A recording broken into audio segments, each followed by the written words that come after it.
Hi everyone, मेरा नाम है Seep Pahuja and I am a biology educator in NEET UG category for past 10 years. तो NEET 2023 का paper तो बेटा अगले 10 दिनों में ही होने वाला है, लेकिन बारी है अब नीट 2024 और 2025 की। टाइमली तैयारी की जाए तो डेफिनेटली एग्जाम क्रैक हो जाता है। डरते हैं बहुत लोग क्योंकि वो लेट स्टार्ट करते हैं। माना कि 21-22 लाख बच्चे देते हैं, सिलेक्शन का दर थोड़ा कम है बिकॉज लिमिटेड सीट्स हैं, बट धीरे धीरे बेटा इस साल सीट्स भी बहुत बड़ी हैं और कॉलेजेस भी बहुत बड़े हैं। लेकिन एक जो बहुत बड़ा चेंज आया है जिसको एड्रेस करना बहुत जरूरी है, that is the change in NCERT. आपने ये न्यूज अब तक सुन ली होगी कि एनसीईआरटी अपडेट हो चुकी है। लास्ट अपडेट बेटा कुछ सालों के पहले आया था, अब कोविड के चलते हुए एक ह्यूज चेंज एनसीईआरटी में लाया गया है और ये एक पॉजिटिव दिशा में जा रहा है। अगर मैं बच्चों के पर्सपेक्टिव से देखूं, जब एनसीईआरटी रैशनलाइज करती है, जब एनसीईआरटी अपडेट होती है तो कुछ ना कुछ रिड्यूस होता है। इस बार भी ऐसा हुआ है, एनसीईआरटी के अपडेट होने से बहुत सारे चेंजेस आए हैं। एंड आज हम बात करेंगे कि नीट 2024 और 5 का सिलेबस क्या रहने वाला है और एनसीईआरटी में क्या क्या चेंज आया है। ठीक है जी, तो शुरू करते हैं बेटा। सबसे पहले हमारी एनसीईआरटी के इंडेक्स से, ठीक है, इंडेक्स से। तो ये आपका नया इंडेक्स है क्लास 11 से बेटा शुरू करते हैं। ये बेटा क्लास 11th की एनसीईआरटी अगर आप देखेंगे इस तरीके से दिखाई देती है। एंड अगर आप देखेंगे फर्स्ट एडिशन इसका कब आया था? फर्स्ट एडिशन आया था 2006 में, ठीक है। उसके बाद से रीप्रिंट होती जा रही है, एडिशन चेंज नहीं हुआ, यानी कि लास्ट अपडेट इसमें 2006 में हुआ था। और अब बेटा इतने सालों के बाद 2006 के बाद 2022 में अब इसका रिवाइज्ड एडिशन आया है। ठीक है, मतलब इतने सालों तक सेम सिलेबस चल रहा था, अब आने वाले सालों में बेटा एनसीईआरटी का जो सिलेबस है वो चेंज हो चुका है। तो जब भी आप एनसीईआरटी अब खरीदें तो ये वाला पन्ना जरूर चेक करें, ये वाला पेज जरूर चेक करें। सेकंड पेज ही आ जाता है जिसमें एडिशंस के बारे में लिखा होता है। तो आपका लेटेस्ट एडिशन 2022 वाला होना चाहिए, नॉट द प्रीवियस वन। अगर आपके पास प्रीवियस है तो अच्छी चीज है क्योंकि आपको पुराने चैप्टर भी मिल जाते हैं, लेकिन लेटेस्ट एडिशन भी अपने पास जरूर रखेंगे। ठीक है जी, पहली चीज ये। अब आते हैं बेटा इस लाइन पे। यस, इन्होंने अपनी बुक में ही यहां पर लिख दिया है कि रैशनलाइजेशन ऑफ कंटेंट। रैशनलाइजेशन मतलब कंटेंट, ऐसे चैप्टर्स जो कि इतने रेलेवेंस अब नहीं रखते थे, ऐसे चैप्टर जो कि आप कहीं ना कहीं मतलब रेपिटेटिव थे, किसी और चैप्टर में कवर हो जा रहे थे, उन चैप्टर्स को रिमूव कर दिया गया और एग्जिस्टिंग चैप्टर्स में से भी कुछ टॉपिक्स निकाल दिए गए। आज मैं सबके बारे में बात करूंगी। तो ऐसा क्यों किया गया? क्योंकि भैया दे थिंक की ओवरलैपिंग हो रही थी, सिमिलर कंटेंट था, छोटी क्लासेस में ही पढ़ा हुआ था, आगे भी पढ़ रहे हो डिफिकल्टी लेवल की वजह से, और वो चाहते थे कि स्टूडेंट अब बिना टीचर के भी पढ़ाई कर पाए। तो कुछ ऐसे टॉपिक्स भी निकाल दिए गए ताकि सेल्फ स्टडी पर ज्यादा फोकस हो। नेक्स्ट जो इररेलेवेंट था उसको रिमूव कर दिया गया। तो अगर मैं ध्यान दूं बेटा क्लास 11th की एनसीईआरटी पे, यस, क्लास 11th का अगर तुम इंडेक्स देखोगे तो क्या चेंज आया है? क्लास 11th का फर्स्ट यूनिट सेम है, ठीक है जी, कोई चेंज नहीं आया। अगर आप देखेंगे सेकेंड यूनिट, चैप्टर के नाम बिल्कुल सेम है, अंदर तो बेटा अभी पता चलेगा। देन बेटा क्लास 11th में इन्होंने रिमूव क्या किया है? देखो प्लांट फिजियो में टोटल 5 चैप्टर होते थे, 5 को करके 3 हो गए, यानी कि 2 chapter plant physiology which is a very important unit उसमें से निकाल दिए गए हैं। एक निकाला है ट्रांसपोर्ट इन प्लांट्स और दूसरा निकाला है मिनरल न्यूट्रिशन। देन आता है ह्यूमन फिजियोलॉजी। ह्यूमन फिजियोलॉजी में से एक मन पसंदीदा चैप्टर निकाल दिया गया। अभी कितने दिख रहे हैं? यस, 6 चैप्टर, पहले 7 होते थे, तो 7 से इसको रिड्यूस करके 6 कर दिया गया और डाइजेशन वाला चैप्टर को रिमूव कर दिया गया है। यानी कि आपकी एनसीईआरटी अगर मैं 11th की देखूं तो ओल्ड एनसीईआरटी में 22 चैप्टर होते थे, उसमें से 3 निकाल दिए। न्यू एनसीईआरटी में सिर्फ कितने चैप्टर्स बचे हैं? 19 चैप्टर बचे हैं। और कौन कौन से निकाले? 2 चैप्टर प्लांट फिजियो के, transport in plants and mineral nutrition, and एक चैप्टर ह्यूमन फिजियोलॉजी का, that is digestion and absorption. अब बेटा मूव करते हैं अपन लोग क्लास 12th की एनसीईआरटी पे। क्लास 12th में भी बेटा आपको सेम चीज यहां पर चेक करके लेनी है कि आपका जो रिवाइज्ड एडिशन जो आप लेंगे उस पे 2022 लिखाओ। क्या लिखाओ? 2022 लिखाओ। साथ ही में अगर मैं जाऊंगी इसके कंटेंट पे तो सबसे बड़ा चेंज तो भैया यहां पर आ जाता है। Chapter number 1 living world, which I believe was chapter number 1 reproduction in organism, which I believe was an overlapping chapter, उसको क्या रिमूव कर दिया गया है। तो अब यूनिट 1 में सीधा SRFP यानी कि sexual reproduction in flowering plant से स्टार्ट कर रहे हैं। Then human reproduction, reproductive health, तो एक चैप्टर तो यहां से गया। देन अगर आप आगे आएंगे तो बायोलॉजी एंड ह्यूमन वेलफेयर में strategies in enhancement of strategy of enhancement of food production वाला चैप्टर होता था, वो चैप्टर निकाल दिया गया है। और एक चैप्टर बेटा जी निकाला है from the unit ecology, pollution वाला चैप्टर निकाल दिया गया है। यानी कि अगर हम देखें क्लास 12th की एनसीईआरटी, तो 12th की एनसीईआरटी में 16 चैप्टर होते थे, अब कितने बचे हैं? सिर्फ और सिर्फ 13 चैप्टर बचे हैं। कौन कौन से निकाले? आपका रिप्रोडक्शन इन ऑर्गेनिज्म, पोल्यूशन वाला चैप्टर एंड स्ट्रैटेजीज वाला चैप्टर। ये थोड़ा सा जेन्युइन केस है 12th का, उन चैप्टर्स को निकालना। Strategies not that very important again था। एंड देन पोल्यूशन ओवरलैप होता है आपकी केमिस्ट्री से, रिप्रोडक्शन वाला ओवरलैप होता है ह्यूमन रिप्रोडक्शन और एसआरएफपी से। लेकिन 11th में बेटा कुछ इंपॉर्टेंट चैप्टर्स जैसे कि ट्रांसपोर्ट इन प्लांट्स और मिनरल न्यूट्रिशन और डाइजेशन निकाल दिए। एनीवे बेटा ये डिसीजन हम नहीं लेते हैं, ये डिसीजन बेटा हायर ऑर्गेनाइजेशन लेती है, विच फील्स कि यार अगर सिलेबस कम होगा, चाहे कितना भी कटे, एक भी कटे, तो भी आपको आपके पर्सपेक्टिव से देखा जाए तो बेनिफिट ही है। तो यार पहले आपके पास होते थे 38 चैप्टर्स इन टोटल, इस 38 में से बेटा 3 यहाँ निकाल दिए, 3 यहाँ निकाल दिए, तो आपके पास 32 चैप्टर्स बचे हैं अब बायोलॉजी में। अब सवाल आता है कि क्या इन सारे चैप्टर्स को मुझे नहीं पढ़ना है नीट यूजी के एग्जाम में? क्या मुझे इन सारे चैप्टर्स को नहीं पढ़ना है नीट 2024 के? देखिए बेटा अपडेट क्या हुई है, एनसीईआरटी हुई है। जो नीट का एग्जाम है बेटा वो फॉलो करता है उसकी कंडक्टिंग बॉडी इस समय कौन है? एनटीए। ठीक है, एनटीए टेस्ट कंडक्ट कराती है और एनटीए ही नीट का सिलेबस देती है। अनडाउटेडली एनटीए भी एनसीईआरटी को फॉलो करती है, लेकिन बेटा जब तक कंफर्मेशन एनटीए से नहीं आता है तब तक मैं नहीं कह सकती कि 2024 या 2025 में नई एनसीईआरटी ही फॉलो करी जाएगी। It could be a thing कि यार सीबीएसई में आपको एनसीईआरटी वाइज आ रहा है, लेकिन एनटीए जब सिलेबस रिलीज करे तो उसमें पुराने वाले चैप्टर्स भी डाल दे, ऐसा हो सकता है मे बी, क्योंकि पुराने चैप्टर्स भी ऑलरेडी अवेलेबल है, बट मुझे इसके चांसेस थोड़े कम लगते हैं। तो फॉर 2023 अगर आप 2023 को फॉलो कर रहे हैं तो यार कोई चेंज नहीं है, आप ये सेशन छोड़ के चले जाइए, आपको सब आना है। आप ओल्ड एनसीईआरटी को फॉलो कर रहे हैं, आपको सब आएगा। लेकिन फॉर 2025 एंड 2024 आप प्लीज एक नई एनसीईआरटी रिवाइज एडिशन वाली जरूर खरीद के रखें और इस एनसीईआरटी में दिए हुए 32 चैप्टर्स करने को शुरू कर दें। बाकी हमें नीट में क्या आएगा नहीं आएगा उसके लिए बेटा हमें एनटीए या फ्यूचर में जो भी कंडक्टिंग बॉडी होगी उसके कंफर्मेशन का वेट करना पड़ेगा। अगर बेटा पुरानी चीजें आ रही हुई तो सारा कंटेंट मेरे टेलीग्राम पे अवेलेबल है, आप जाएंगे सीप पाहुजा बायोलॉजी, ठीक है, सीप पाहुजा बायोलॉजी, ठीक है, वहां पर जाकर आप डाउनलोड कर सकते हैं। ऐसा कुछ नहीं है कि वो कंटेंट ही यूट्यूब से कंटेंट ही गूगल से हट गया, सब कुछ अवेलेबल है। तो हमें एनटीए की कंफर्मेशन का वेट है। तो आपको तैयारी कैसे करनी चाहिए? आपको पहले 32 चैप्टर करने चाहिए और फिर अगर कंफर्मेशन आ जाता है तो बचे हुए 6 चैप्टर भी कर लेंगे, नहीं आता तो वेल एंड गुड, हमें नहीं 32 को क्या करेंगे, री रिवाइज करेंगे। अब क्या एनसीईआरटी वालों ने सिर्फ चैप्टर कट किए हैं और कुछ नहीं किया? आपको सच्चाई तो बेटा पता चलेगी चैप्टर को खोल के। जैसे मैं आपको चैप्टर बताऊं, that is structural organisation in animals, जिसमें क्या होता था, आपका एनिमल टिश्यू होता था, कॉकरोच होता था, फ्रॉग होता था, अर्थवॉर्म होता था।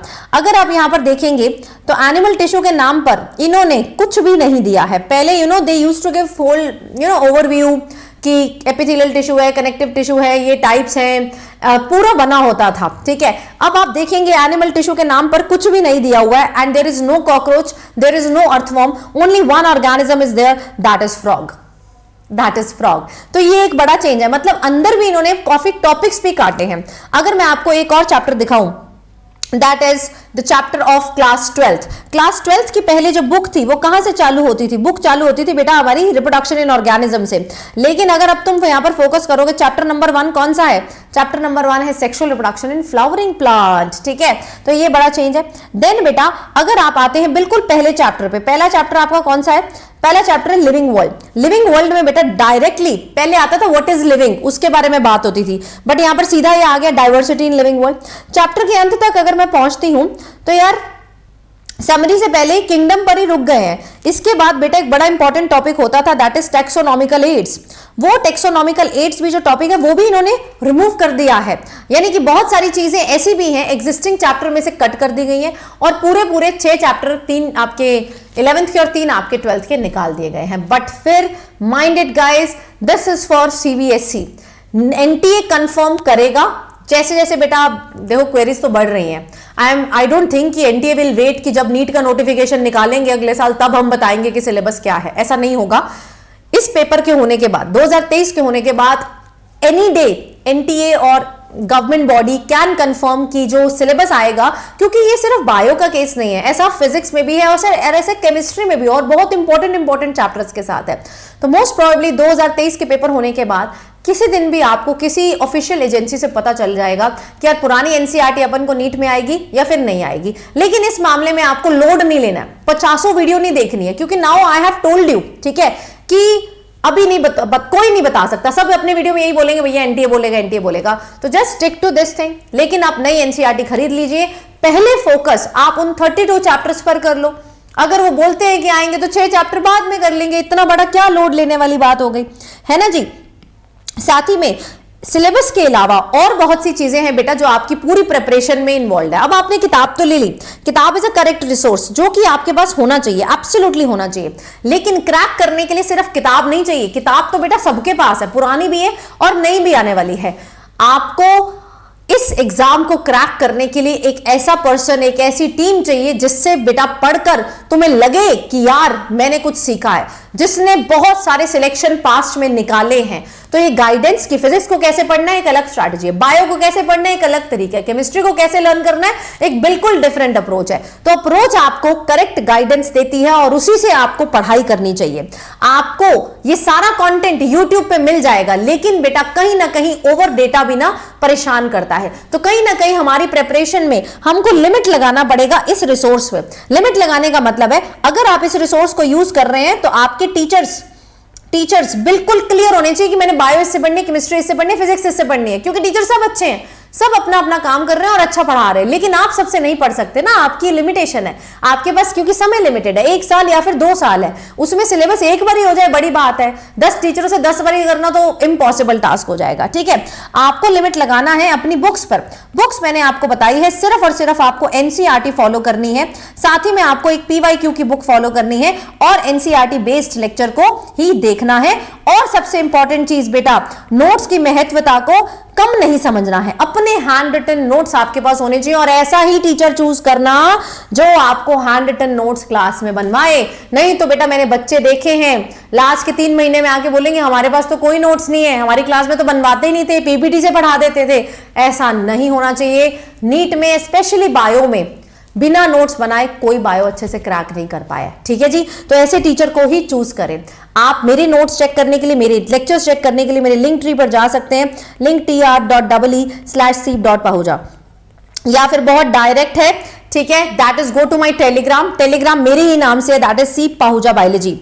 ठीक है, इस टेलीग्राम को ज्वाइन करो, मैं ये अपडेटेड एनसीईआरटी आपको वहां भेज दूंगी एंड ये सारा कंटेंट आपको वहां पर प्रोवाइड करा दूंगी और बता भी दूंगी कि क्या क्या चेंज है। तो यार आपको एनसीईआरटी बेस्ड स्टडी करनी है, आपका ऐसी जगह पर पढ़ाई करनी है जहां आपका टेस्ट लिया जाए, क्योंकि सिर्फ पढ़ने से बात नहीं बनेगी, आपको जज भी करना है कि यार मैं मल्टीपल चॉइस में वो नॉलेज को अप्लाई कर पा रहा हूं या नहीं कर पा रहा हूं, प्रॉपर गाइडेंस के साथ, जहां पर तुम्हें समय समय पर पूछा जाए कि भैया काम किया, आपके पेरेंट्स को अपडेट किया जाए कि this is how your ward is performing, please take a look into that. जब बेटा ये सारी चीजें होती है ना, तब जाकर सिलेक्शन निकलता है और उसके ऊपर है तुम्हारा हार्डवर्क। ठीक है, तो ये सारी चीजों का मिश्रण आपको मिल रहा है मेरे बैच में।